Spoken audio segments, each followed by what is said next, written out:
malam Sabtu kita melanjutkan kajian tauhid kita, memasuki bab iman kepada Allah. Alhamdulillah, ini Ustaz Sayyid Anwar sudah berada di tengah kita.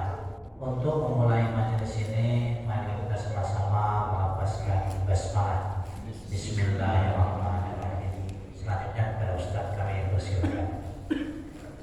Bismillahirrahmanirrahim. Assalamualaikum warahmatullahi wabarakatuh.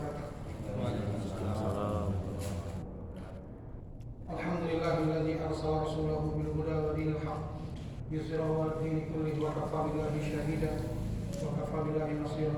Asyhadu an la ilaha illallah wahdahu la syarika lah wa asyhadu anna Muhammadan 'abduhu wa rasuluh. Allahumma shalli 'ala Muhammad wa 'ala ali Muhammad wa ba'd. Tuhan masjid yang sama-sama kita hormati, pengurus masjid yang lainnya, bapak-bapak, ibu-ibu sekalian yang dirahmati Allah Subhanahu wa taala. Alhamdulillah, segala puji bagi Allah. Pada malam hari ini kembali kita diberikan Allah nikmat yang banyak. Nikmat iman, nikmat Islam, nikmat kesehatan, nikmat kesempatan, nikmat untuk menuntut ilmu seperti yang kita rasakan pada saat ini. Semoga kita semua termasuk hamba Allah yang bersyukur, mensyukuri nikmat yang Allah berikan kepada kita, sehingga nanti nikmat ini berkah bagi kehidupan kita di dunia dan akan memperberat timbangan kebaikan bagi kita di akhirat insyaallah. Salam dan salam kita aturkan kepada sebaik-baik hamba Nabi kita Nabi Muhammad sallallahu alaihi wasallam. Semoga senantiasa tercurahkan kepada beliau. Semoga kita semua sampai akhir hayat kita nanti menghembuskan nafas terakhir kita sebagai umat beliau, sehingga kita layak mendapatkan syafaat beliau dan layak mendapatkan surga bersama beliau insyaallah. Jemaah sekalian rahmatullah, alhamdulillah kita diberikan kesehatan. Kayaknya ada Ustaz Budi yang bekerja. Kita doakan semoga kita sehat. Beliau tidak menutupi pakai masker dari kesehatan. Semoga kita semua diberikan kesehatan, diberikan keberkahan rezeki insyaallah, keluarga yang sakinah mawaddah warahmah insyaallah. Jemaah sekalian rahmatullah, kita melanjutkan kajian rutin kita.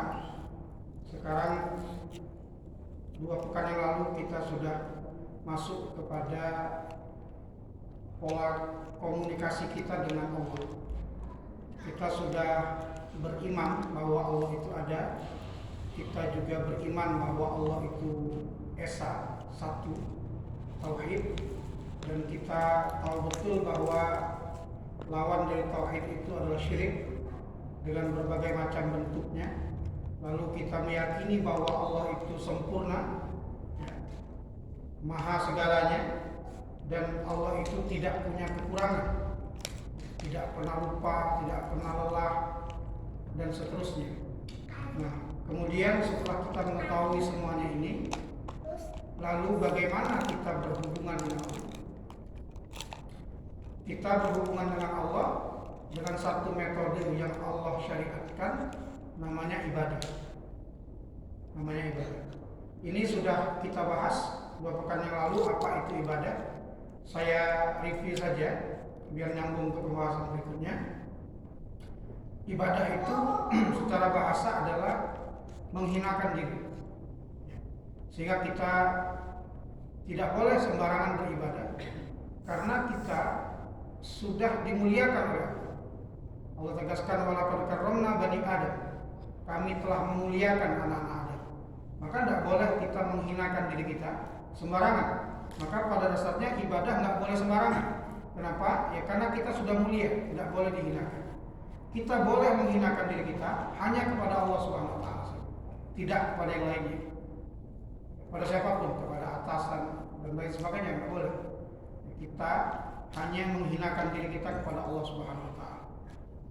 Nah, ibadah itu secara syariat adalah ismun jami'un likulli ma yuhibbullah wa yardah min al-aqwal wal af'al az-zahirah wal batin.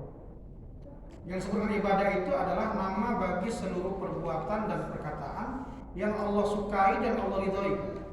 Jadi semua perkataan dan perbuatan yang Allah sukai dan Allah ridhoi itu adalah ibadah az-zahir wal batin, yang tampak maupun tidak tampak.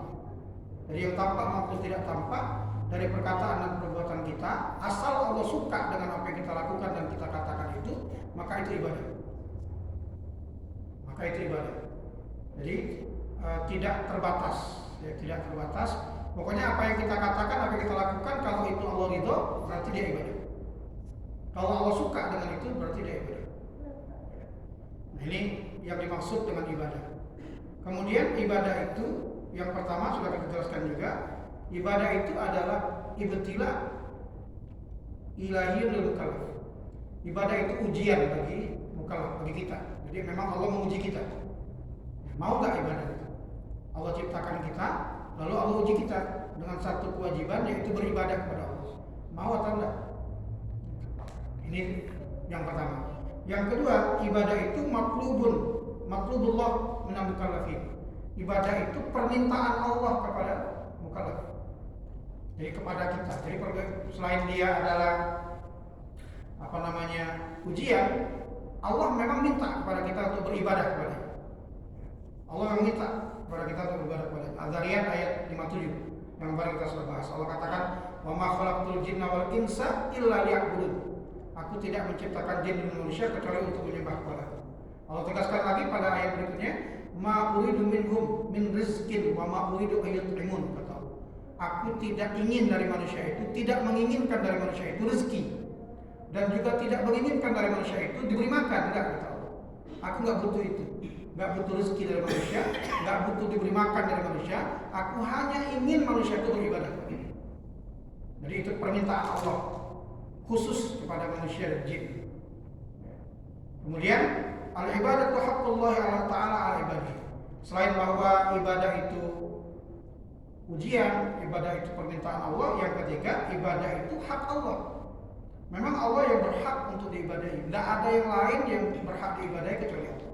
Maka ketika kita melakukan ibadah, sesungguhnya kita sedang memberikan hak Allah atas diri kita. Memberikan hak Allah atas diri kita. Kalau kita tidak beribadah, berarti kita tidak memberikan hak Allah atas diri kita. Kalau ada seorang bapak, mari kita berikan semacam persamaan, ya, analogi yang membuat kita biar bisa lebih paham.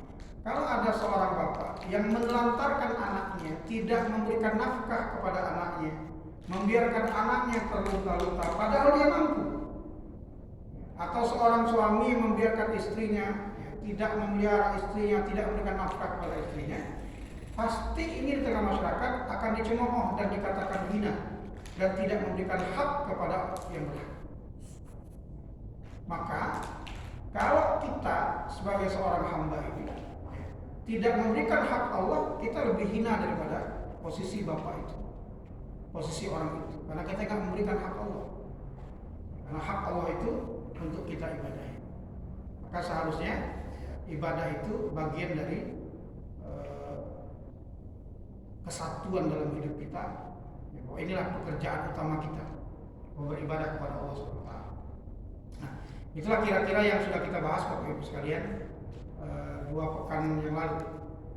Kemudian kita juga rasanya sudah membahas tentang aqsamul ibadah, macam-macam ibadah, sehingga saya sudah kita bahas juga. Ada ibadah hati, khauf, raja, mahabbah, rasa takut, rasa harap, cinta kepada Allah, bertawakal kepada Allah, itu bentuk ibadah hati. Kemudian ibadah qauliyah, ibadah yang bentuknya adalah ucapan, membaca Quran, bertasbih, bertahlil, bertakbir, bertahmid. Itu semuanya adalah bentuk ibadah lisan, qauliyah. Kemudian ada ibadah badaniyah, ibadah yang dilakukan oleh seluruh tubuh, sholat, zakat, puasa, haji, jihad, dan seluruhnya. Nah, inilah macam-macam ibadah yang juga sudah kita bahas. Berikutnya, syumulul ibadah, cakupan ibadah. Jadi bagaimana dalam Islam itu cakupan ibadah? Inna ibadatallahi subhanahu laysat qasiratan ala sya'air ta'abbudiyah ma'rufah. Sesungguhnya, kata Syekh Malik Maki, ibadah kepada Allah itu tidak hanya sebatas perasaan-perasaan beribadah seperti yang terkenal, kita kenal, sholat, puasa, enggak hanya begitu. Bukan itu saja ibadah itu. Bal tashmulu syu'unal insan kullah. Akan tetapi ibadah yang dimaksud ini, yang Allah minta ini adalah ibadah yang mencakup seluruh urusan kehidupan manusia. Wa tastau abal hayat jami'ah, dan semua mencakup seluruh aspek kehidupan. Itulah ibadah kita. Jadi ibadah kita itu berada pada seluruh aspek kehidupan, bukan cuma sekedar ibadah mahdoh saja. Maka politik itu ibadah, maka ekonomi itu ibadah, maka kesehatan itu ibadah, maka sosial itu ibadah. Masuk ke ranah mana saja orang-orang beriman, maka dia sedang beribadah kepada Allah. Itu yang dimaksud ibadah. Jadi jangan sampai ibadah itu ya dipotong seolah-olah ibadah itu hanya sholat saja, seolah-olah puasa saja. Ya, tetapi seluruh urusan kita ini pada hakikatnya adalah ibadah. Kita masuk ke lini mana saja, kita berbisnis juga itu lagi ibadah. Kita berpolitik juga kita lagi beribadah. Ya, kita berekonomi juga kita lagi beribadah. Kita masuk terjun ke dunia kesehatan juga sedang ibadah. Semuanya, mendidik anak beribadah, ibu-ibu melayani bapak di rumah beribadah, ya, menyiapkan kopi di pagi hari itu beribadah, membantu istri ya, juga ibadah bagi bapak, dan seterusnya. Menyiapkan pakaian anak, nyetrika pakaian anak itu ibadah. Jadi semuanya itu adalah ibadah, dan dia bernilai pahala di hadapan Allah. Allah cintai, Allah sukai. Maka ini pemahaman tentang ibadah yang harus diperluas sebagaimana diinginkan oleh Allah SWT. Ya, bukan hanya pada tataran sholat dan puasa saja. Artinya bahwa kadang-kadang kita itu ada ketidakseimbangan. Ya, ketidakseimbangan. Sholatnya bagus tapi sosialnya rusak. Ya.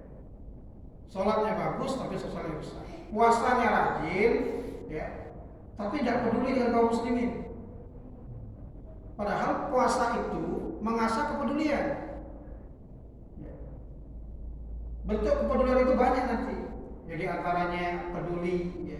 Misalnya ada harga barang naik, ada BBM naik, itu ada kepedulian bahwa ada banyak orang yang akan menderita misalnya. Itu ada kepedulian.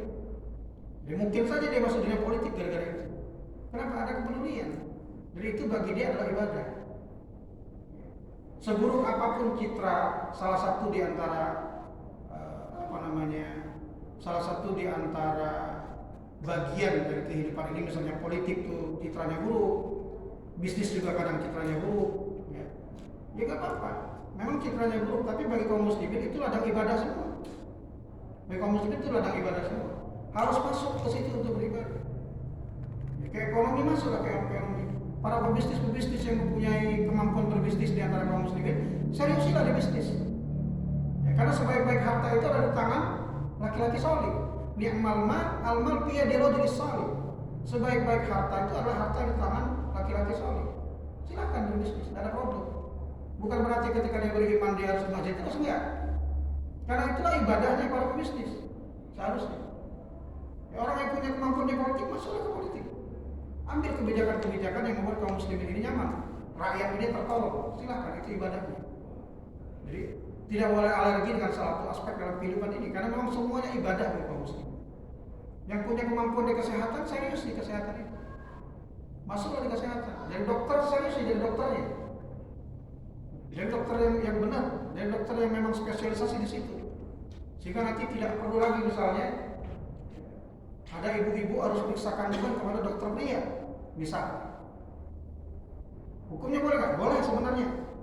Tapi dalam kondisi ada pilihan, ada dokter kandungan pria dan ada dokter kandungan wanita yang sama-sama ilmunya, maka syariat menyuruhnya pilih yang perempuan. Itu jauh lebih aman. Itu jauh lebih aman.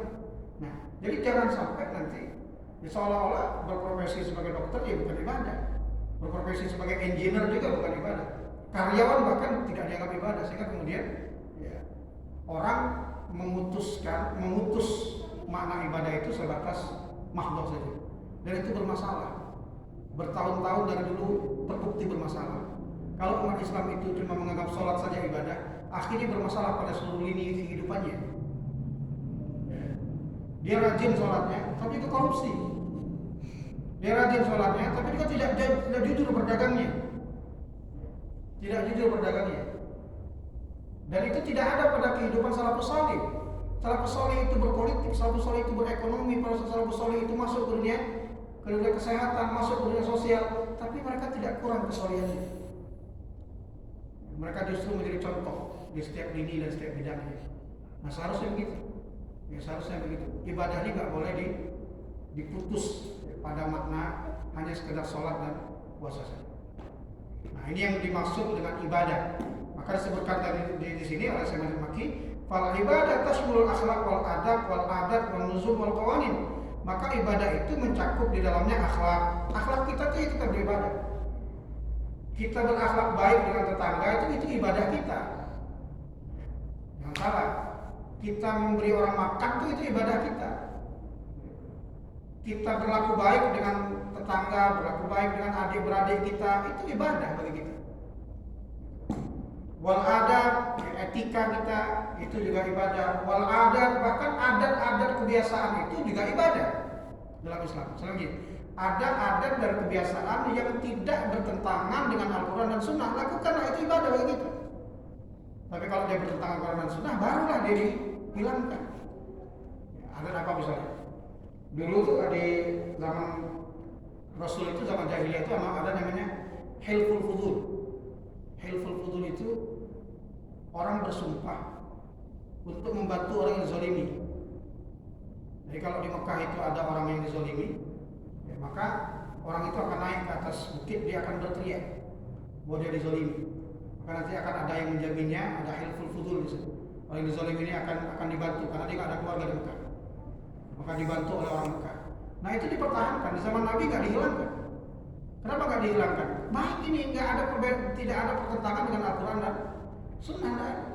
Maka adat ini dipertahankan. Jadi adat itu bisa menjadi ibadah juga. Bisa menjadi ibadah bagi kaum muslimin. Kalau misalnya arisan keluarga besar, ada di sini. Keluarga besar arisan setiap bulan, kumpul. Itu adat kan? Boleh nggak? Boleh. Arisan boleh? Pengarisannya. Boleh kan? Ibu tinggal arisan. Hukum arisan apa? Arisan itu hukumnya boleh karena dia muamalah. Asal ya harus dipahami. Arisan itu, ya ini yang beberapa kali ditanyakan ke saya terkait arisan. Arisan itu akadnya hutang piutang. Jadi kalau kita lagi arisan itu sebenarnya kita saling menghutangi giliran. Soalnya akadnya hutang piutang. Sehingga karena dia akadnya hutang piutang itu tidak boleh ada tambahan. Tidak boleh ada tambahan, tidak boleh ada kekurangan. Kalau arisannya 100, orang 30, berarti kan 3 juta per bulan. Maka setiap orang harus dapat 3 juta per bulan jika ada kekurangan dari kelebihan. Bahwa dikurangi karena dia itu akadnya hutang. Kalau ada kelebihan nanti akan menjadi riba. Ya. Kalau dikurangi nanti akan terjadi kezaliman. Namanya akadnya akad korek, akad hutang piutang. Bahkan sebagian besar ulama yang saya baca tidak membolehkan ada syarat yang narik niatkan konsumsi. Yang narik niatkan konsumsi. Itu juga bermasalah bagi sebagian ulama karena akhirnya mengurangi ya, apa yang memang harusnya menjadi milik dia, itu disyaratkan untuk dikurangi. Jadi bagaimana konsumsinya? Konsumsinya patungan aja setiap bulan. Patungan aja konsumsi. Biar tidak mengganggu akad hutang piutang ini. Boleh saja. Nah, keluarga besar misalnya mau buat arisan, silakan saja asal dipenuhi syarat-syarat ini, jangan sampai syarat-syarat ini dilangkahi, jangan sampai tidak sesuai dengan syariat. Arisan setiap bulan, undang ustaz-ustaz untuk ceramah, ya, keluarga besar, mempererat hubungan keluarga besar, itu perintah Allah. Berlaku baik dengan keluarga besar itu perintah Allah. Nggak ada masalah. Adat-adat begitu, dia termasuk ibadah. Tidak ada masalah. Asal jangan pas arisan itu kan ngamboi gelang, ngamboi kalung, besar-besaran gelang, besar-besaran kalung, itu nggak masalah. Asal jangan begitu.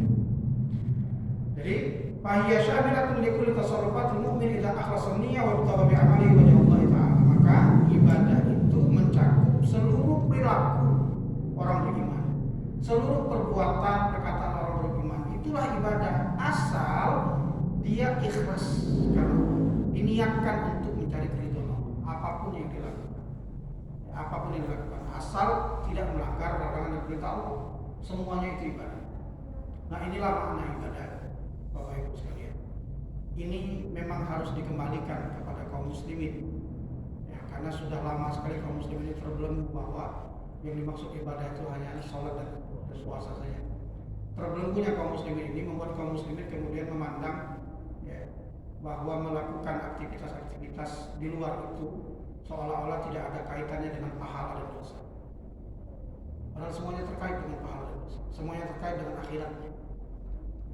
Dan itu tidak ada di zaman Nabi dulu, nggak ada. Zaman salafus saleh itu nggak ada. Semua sahabat itu berpikir aktivitasnya itu adalah ya ibadah kepada Allah. Kalau seandainya ibadah itu hanya sebatas pada sholat saja, sholat waktu saja, maka tidak akan para sahabat itu meninggalkan Madinah besar-besaran. Ya Bapak Ibu sekalian, kalau kita baca dalam sejarah itu kan sahabat Nabi itu kan ketika Nabi wafat itu ada sekitar 200 ribuan, 200 ribu orang. Itu yang menetap di Madinah itu gak banyak. Yang menetap di Mekah itu gak banyak. Tersebar ya, ke wilayah-wilayah luar Mekah Madinah. Mereka ke Persia, mereka ke Romawi, bahkan Spanyol, menyebar mereka. Ya, mengajarkan agama ini, berdakwah, ya, menyebarkan agama ini, ngajak orang pada kebaikan. Kenapa mereka tidak menetap di Mekah Madinah saja? Ya, karena mereka tidak melihat ya, ibadah itu sebatas sholat saja.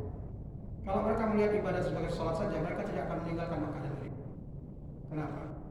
Karena besarnya keutamaan ibadah di Mekah dan Madinah. Sholat di Masjidil Haram itu sama dengan 100.000 kali. Ya. Nggak akan ditinggalkan lagi kalau mereka cuma mikirin ini. Ya. Nggak akan ditinggalkan lagi, tapi mereka tinggalkan. Ya. Kalau mereka berpikir tentang pahala 100.000, ya. Sekali sholat zuhur di Masjidil Haram itu seperti 100.000 kali sholat di Baitul Rahman ini pahalanya. Ngapain jauh-jauh ya? Kayak saya Ali Jaber dulu ya. Ngapain jauh-jauh balik ke Indonesia? Nah, balik karena mereka nggak memandang bahwa cuma sholat aja ibadah itu. Banyak ibadah yang lain. Banyak ibadah. Semua aktivitas hidup itu ibadah. Maka nanti dilihat para sahabat itu ya, sedikit, bahkan Bilal muadzinnya Rasul saja pergi keluar ke Bahrain. Tidak di Mekah, tidak di Madinah. Di Madinah kan 10.000 lipat. Kalau kita sholat di sana, Masya Allah. Nah ini menunjukkan bahwa ibadah itu tidak hanya sebatas makhluk. Nah ini lagi-lagi jamaah sekalian harus dikembalikan. Makna ini harus dikembalikan. Umat ini sudah jatuh kepada sekularisme yang sangat berat. Sekularisme yang membedakan antara dunia dan kehidupan dunia dan kehidupan politik, kehidupan dunia dan kehidupan ekonomi dipisahkan. Ya, antara agama dan ekonomi dipisahkan, agama dengan politik dipisahkan, agama dengan sosial dipisahkan, agama-agama, ya, politik-politik, agama-agama, ekonomi-ekonomi dipisahkan. Seolah-olah ya agama sendiri, kemudian yang lainnya sendiri, tidak ada penyatuan. Itu harus dikembalikan, sehingga kemudian tidak kacau ya, kehidupan ini. Semuanya harus masuk ke ranah. Baik, ini cakupan ibadah jemaah sekalian. Berikutnya, rakaizul ubudiyah sahihah. Pilar-pilar ibadah yang benar. Ya, kalau kita beribadah itu, pilarnya apa saja? Kita lagi sholat misalnya, kita sholat mahdoh maupun ghair mahdoh, yang ibadah langsung maupun tidak langsung itu, apa pilar yang harus ada pada diri kita? Pilarnya itu apa? Inna ibadatullah subhanahu wa ta'ala tartakizul ibadah ala thalathati rakaiz. Ibadah itu harus ada 3 pilar. Kalau kita lagi sholat tuh ada 3 pilar perasaan. Maksudnya ada pilar perasaannya. Perasaan kita kalau lagi sholat tuh apa? Perasaan kita kalau lagi berdagang tuh apa? Perasaan kita kalau lagi dalam rumah tangga kita itu apa? Harus memenuhi 3 pilar ini. Baik dia mahdoh maupun ghair mahdoh. Yang pertama, ya pilar yang pertama al-hubb, cinta. Jadi waktu sholat kita harus punya perasaan cinta kepada Allah. Bahwa sholat ini karena kecintaan kita kepada Allah. Ini yang pertama. Ya. Al-hubb. Cuma tidak cukup al-hubb. Tidak cukup al-hubb. Ada yang kedua yaitu al-khawf. Sholat kita itu ada perasaan takut kepada Allah. Kita ada perasaan cinta, tapi kita ada perasaan takut juga. Perasaan takut itu yang membuat kita takut kepada neraka, Perasaan takutlah yang membuat kita merasa takut jangan-jangan ibadah kita ini tidak diterima. Dan seterusnya. Ada khauf, ada rasa takut. Tapi tidak boleh juga khauf saja. Harus juga ada roja. Ada harapan. Ada harapan bahwa ini diterima Allah. Kenapa? Karena Allah Maha Rahim, Allah Maha Rahman. Ya. Kenapa juga harus ada rasa takut? Ya karena Allah itu syadidul iqab. Allah itu iqabnya sangat berat. Ya. Allah itu hukumannya sangat berat. Allah itu Al-Muntaqim. Ya, dalam salah satu nama Allah itu Al-Muntaqim. Al-Muntaqim itu apa? Pendendam. Allah itu pendendam. Allah itu Jabbar. Allah itu Maha Memaksa. Kalau Allah mau, ya selesailah kita. Maka harus ada rasa takut. Ya. Ada rasa takut, ada rasa harap, ada rasa cinta. Nah, tiga inilah yang ada ya, dalam diri kita ini ketika kita beribadah kepada Allah. Lagi dagang itu juga perasaan kita itu. Ya. Kita ada rasa takut, jangan-jangan ini nanti membuat konsumen rugi, membahayakan konsumen, ya, dan seterusnya. Ya, kita ada harap juga bahwa ini membantu konsumen, bahwa ini nanti akan membuat konsumen kita sehat, akan membuat konsumen kita bahagia dan seterusnya. Jadi ada roja dan khaufnya. Jadi seimbang dalam seluruh aktivitas kehidupan kita. Nggak boleh hanya salah satunya, karena kalau hanya salah satunya nanti juga terpleset. Ya, terpleset. Orang yang kelebihan rojanya itu nanti kadang-kadang meremehkan. Orang yang melebihkan khaufnya itu ya seolah-olah Allah itu tidak ada rasa kasih sayang, sehingga dia takut sekali. Maka itu juga boleh. Seolah-olah dalam hidup ini ya Allah nggak punya rahman, nggak punya rahim, karena saking takutnya. Ya, orang yang penuh dengan rojaknya, ya, akhirnya seolah-olah Allah itu tidak ada adab. Ya, Allah itu tidak marah, padahal Allah itu bisa marah juga. Allah itu marah dan Allah itu juga menghukum. Allah itu menyiapkan neraka. Jadi kalau rojaknya yang terlalu tinggi, itu juga bermasalah nanti dalam kehidupannya. Maka dia harus dipenuhi 3 rakaat ini, 3 pilar ini. Baik,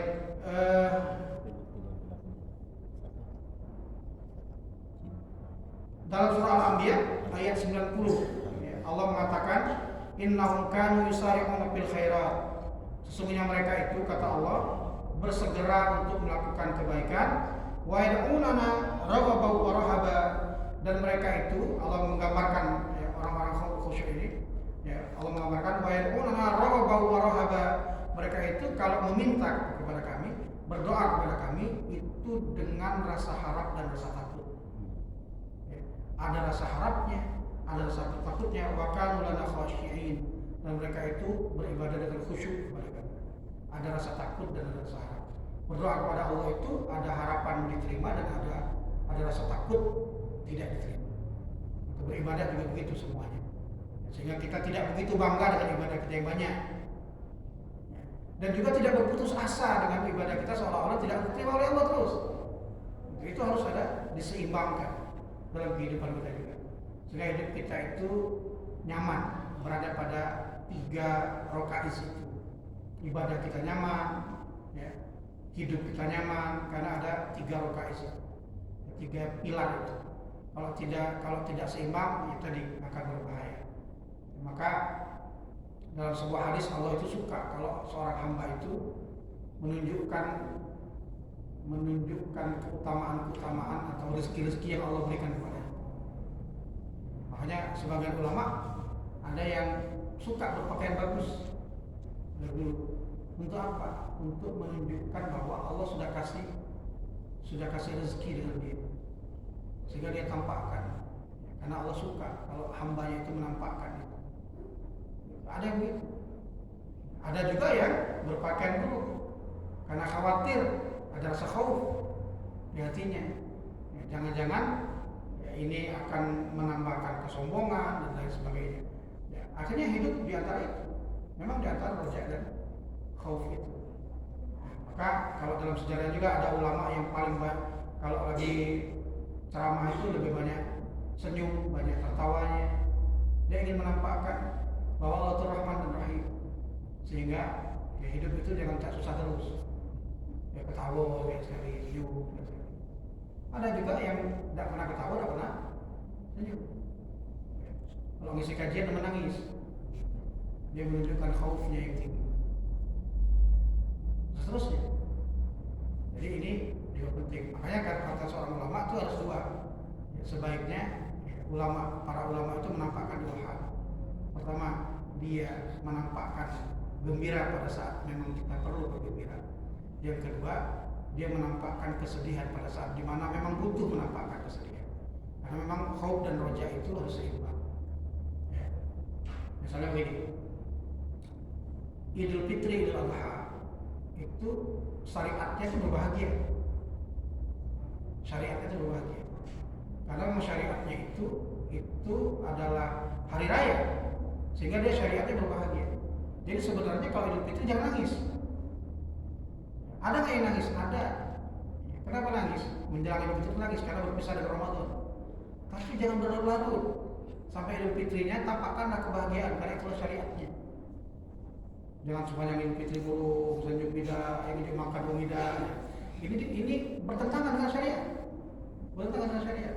Karena memang ada waktu-waktunya dalam ibadah kita itu, dalam kehidupan kita.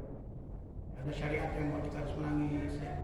Malam-malam menghadap kepada Allah sholat tahajud sendirian, nangislah sekuat-kuatnya. Nangislah menghadap kepada Allah. Ini keseimbangan, Bapak sekalian, jemaah sekalian. Kemudian terakhir pembahasan tentang ibadah ini, syurut qubul ibadah, syarat diterimanya ibadah. Apa saja syarat diterimanya ibadah? Syarat diterimanya ibadah itu ada tiga. Ada tiga hal. Yang pertama, ayakun al-abdu mu'minan. Syarat yang pertama diterimanya ibadah itu hendaknya seorang hamba yang beriman, mukmin. Ya. Jadi seorang agama yang mukmin. La yaqbalullahu amalan mahma kana shalihan ma lam yakun sahibahu mu'minan. Allah tidak akan menerima seluruh perbuatan meskipun sebaik apapun kalau yang melakukannya bukan orang beriman, bukan mukmin, bukan muslim, maka tidak akan diterima. Mereka katakan wa qadimna ila ma amilu min amalin faja'alnahu haba'an mantsura, Al-Furqan ayat 25. Allah mengatakan, dan kami tunjukkan kepada mereka perbuatan-perbuatan yang dulu sudah pernah mereka lakukan, lalu kami jadikan amal-amal itu sebagai debu-debu yang berterbangan. Tidak ada apa-apa. Jadi syarat pertama itu beriman. Dulu sudah pernah kita bahas ya, bagaimana nasib Thomas Alva Edison yang menemukan lampu pijar itu. Seberapa besar pahalanya? Lampu pijar dia yang menemukan ya. Sekarang orang seluruh dunia itu kan menggunakan ini meskipun ada semacam ada upgrade lah ya, ada upgrade tidak seperti yang pertama ditemukan oleh Thomas Alva Edison. Tapi kan dia yang pertama menemukan ini kan. Lalu dipakai oleh orang seluruh dunia, dipakai untuk kajian ini, dipakai untuk baca Quran. Sekarang kira-kira Thomas Alva Edison itu ya masuk surga tidak? Diterima nggak amalnya orang? Itu pertanyaan penting kan? Nah kita tidak menemukan apa-apa itu kan surga, rasanya pengennya kan? Nah Thomas Alva Edison dengan jasa yang besar di dunia ini, bagaimana? Inilah jawabannya. Kalau nggak beriman nggak ada. Kalau beriman nggak ada terima semua. Nggak terima semua. Jadi beriman kuncinya. Kemudian yang kedua, antakunal ibadah khalisatan lillah. Yang kedua, ibadah itu harus ikhlas kepada Allah. Jadi dia harus ikhlas kepada Allah, tidak mencabang kepada yang lainnya. Nah, kalau dia ikhlas, maka ibadahnya diterima. Surah Al-Baqarah ayat 5. Wa ma umiru illa liya'budullaha mukhlishin lahu-d-din hunafa. Kemudian syarat yang ketiga adalah antakuna ibadah muwafiqatan li sunnati Rasulullah SAW. Jadi yang ketiga syaratnya ibadah itu harus sesuai dengan sunnah Rasulullah SAW. Fala yakfi ayat sudah beribadah wajah Allah. Tidak cukup ibadah itu hanya ikhlas kepada Allah saja. Bal la budda an takuna muwafiqatan li syari'illah. Tetapi dia harus sesuai dengan syariat Allah yang diajarkan Rasulullah SAW. Jadi Jadi tidak hanya ikhlas, tapi harus sesuai dengan sunnah Rasulullah. Nah, pembahasan tentang sesuai dengan sunnah atau tidak dipanjang, ya, karena memang perbedaan pendapat di situ sangat banyak. Jadi tidak bisa mengklaim oh ini nggak sesuai sunnah. Tidak semudah itu mengklaim, karena betapa banyaknya dalil, ya, betapa terbatasnya manusia. Ada jutaan sunnah, ada jutaan hadis, ya, yang ada pada perkataan dan perbuatan Rasulullah, ya, sehingga akan sangat banyak sekali perbedaan pendapat di situ. Sehingga tidak mudah untuk mengklaim bahwa ini yang sesuai sunnah dan ini yang tidak sesuai sunnah. Ini harus diteliti dengan sangat bijaksana, ya, disikapi juga dengan sangat bijaksana, sehingga kemudian tidak semudah itu mengklaim, ya, A dan mengklaim B. Baik, saya kira itu masih ada waktu sedikit untuk diskusi Bapak sekalian. Kalau ada pertanyaan silakan. Assalamualaikum warahmatullahi wabarakatuh. Waalaikumsalam warahmatullahi wabarakatuh. Ini ada pertanyaan dari jemaah, baik terkait materi ataupun di luar materi.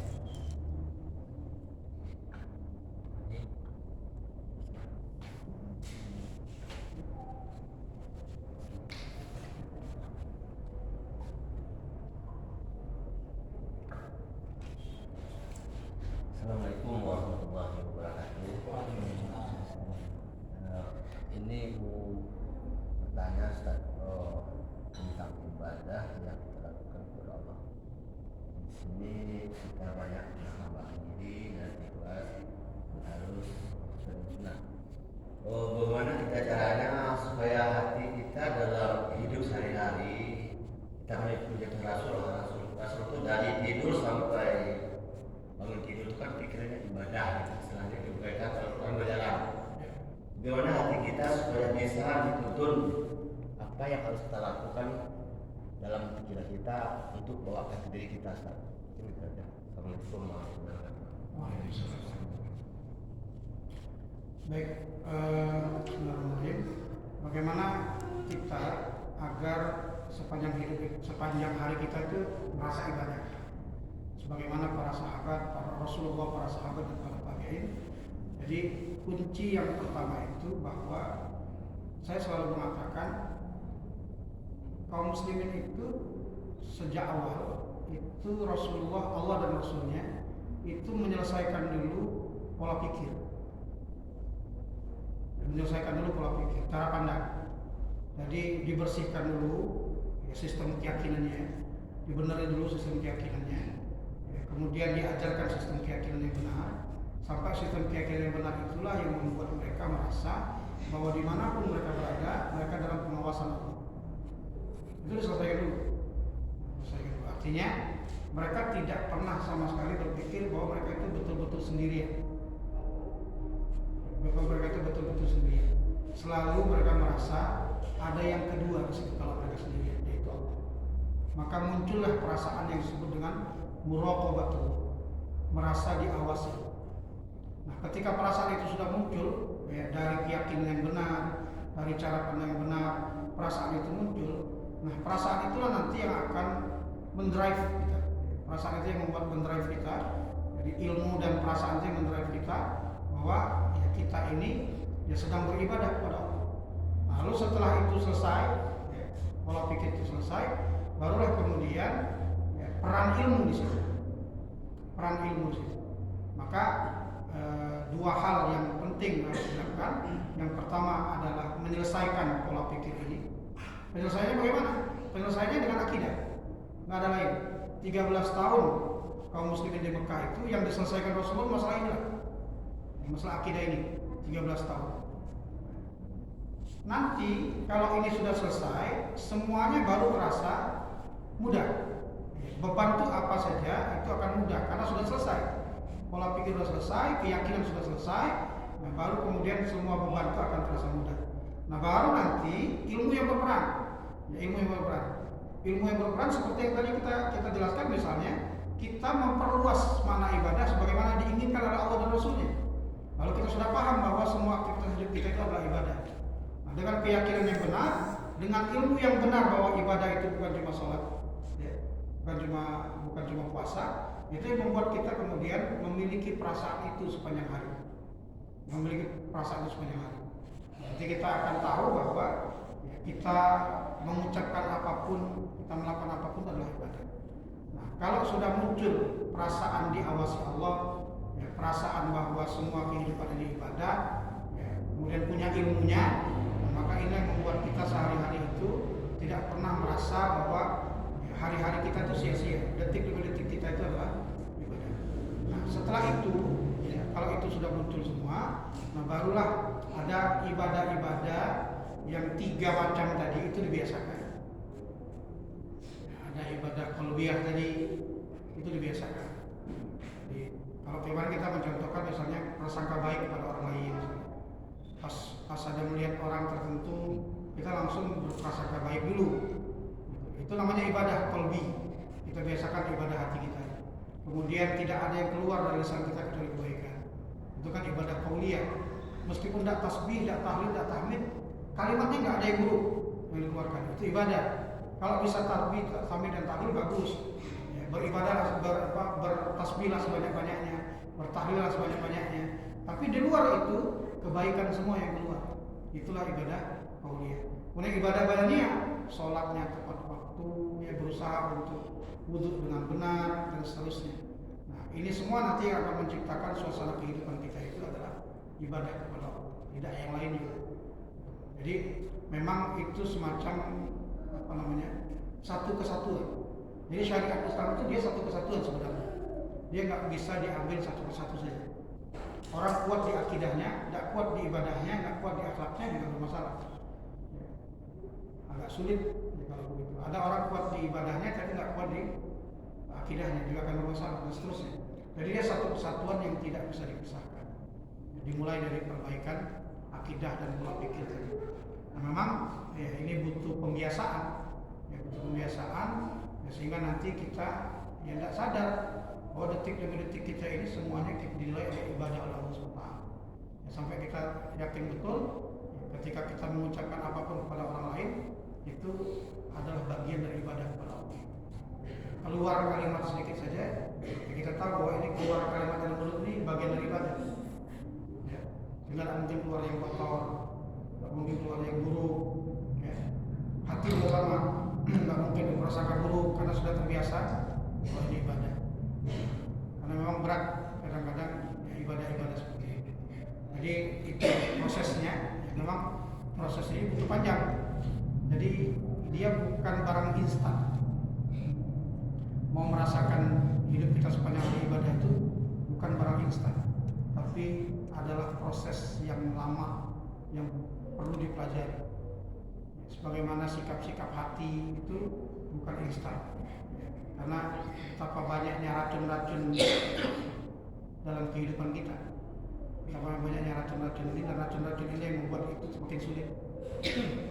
Kita ini hidup di era medsos ini, sadar maupun tidak sadar lebih sulit untuk merasakan ibadah sepanjang hari. Lebih sulit sadar atau tidak sadar, karena betapa banyak informasi yang masuk ke diri kita ini. Kadang-kadang kita sampai kesulitan mengetahui ini benar atau salah. Saking banyaknya informasi. Saya kira itu aja. Jadi proses 3 proses. Tapi itu teorinya bisa dijelaskan dalam 5 menit. Tapi prakteknya itu sampai akhir hayat kita, sampai akhir hayat. Jangan sampai merasa kayak menakutlah merasa ibadah kalau jangan itu kesombongan saja dalam hatinya. Jadi semuanya terus dievaluasi dan berproses sampai akhir hayat. Baik, mungkin itu saja. Kalau sudah sebentar lagi bisa kita tutup majelis ini dengan memasukkan hamdalah.